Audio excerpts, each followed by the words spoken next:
I just wanted to share a really quick recipe with you guys. Now, you know that I cooked that salmon the other day that I made for dinner, and I have a little bit left over, so I don't want it to go to waste, y'all, because you know salmon is not cheap, honey. So I'm just about to make a really quick lunch meal, I guess you could say.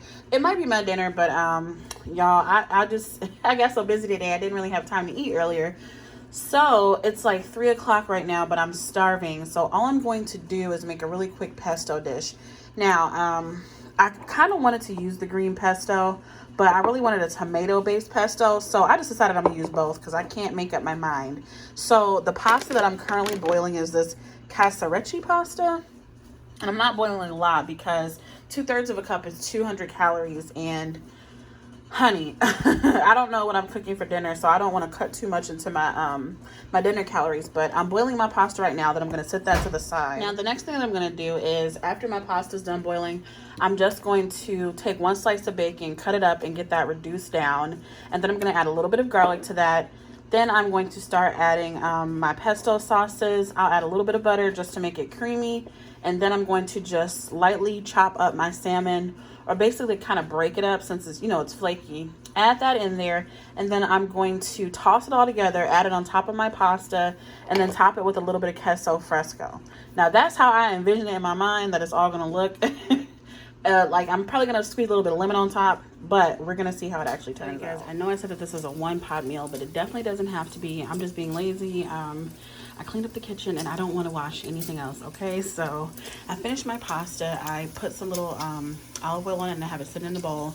Now I am just getting my bacon done. I'm letting this crisp up. Now, I forgot to mention this earlier, but I am going to add some tri-colored bell peppers to this. So once I take my bacon out, I'm going to saute these up.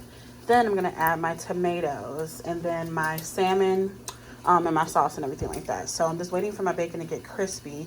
Now I'm not going to saute them together because I want to put the bacon on top and I want the bacon to stay crispy, because y'all, when you're eating some food and you get that one bite of crispy bacon and it's like that fatty piece, oh my God. Like, I can't even describe it. It's so fire. So I want my bacon to stay crispy. So I'm going to actually take it out, but I'm going to leave all the bacon fat in there and just add a little bit of olive oil to saute this stuff down. So I would say that I'm pretty content with the level of cook that my peppers got. And there is a little bit of, like, you know, leftover food at the bottom of the pot, but I'm not worried about that. It's not burnt. It's just stuck on there, but that'll come off when I deglaze my pot, if I even decide to do that, you guys, you know. Now let's be honest, when we get home, we do not care about that, okay? As long as it's not burnt, it's not hurting anybody.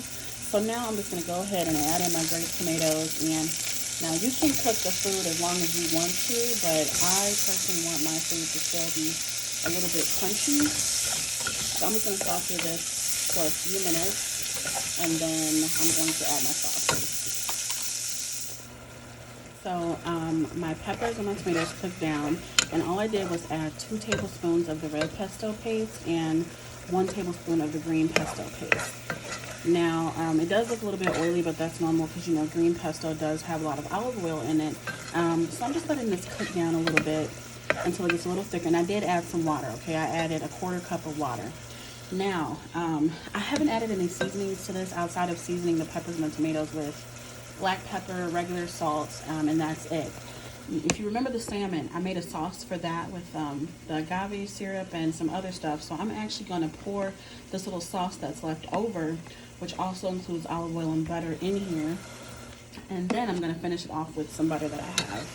So then the sauce will be nice and well balanced. So I don't want to over season it because the salmon already has a lot of seasoning. If you guys remember, I marinated that. So I don't want to go overboard.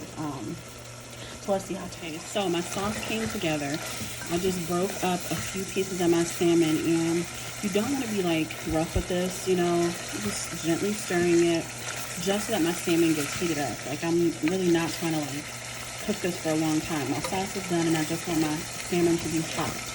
So as soon as that's done, I'll just put this on top of my pasta. Okay, y'all, so here's the finished product. I have tossed my sauce and my salmon in with my pasta, and now I'm just adding a little bit of queso fresco cheese on top. Now, if you want, you can always use Parmesan or you can use shredded mozzarella. It's really up to you, but I think the queso fresco tastes delicious.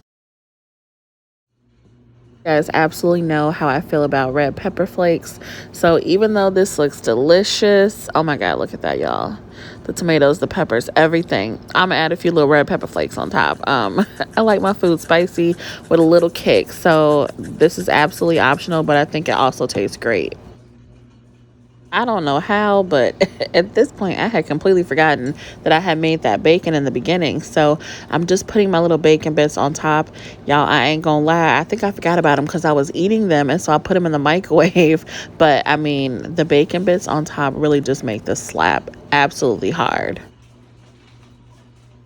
Guys, so this is it. Now I know I said I was done adding cheese, but y'all, that was obviously a lie. Like after I was done taking my little pictures, I went back in with some extra cheese, and I'm also gonna go in and add a little bit of lemon on top. I think the lemon complements the salmon so well, and it's definitely needed because the pesto and everything else and the butter, it's kind of heavy, so that lemon kind of cuts through all of that. But you guys, this is an easy recipe you can make with your leftovers. If you try it, please let me know how you like it, and I'll see you guys in the next video.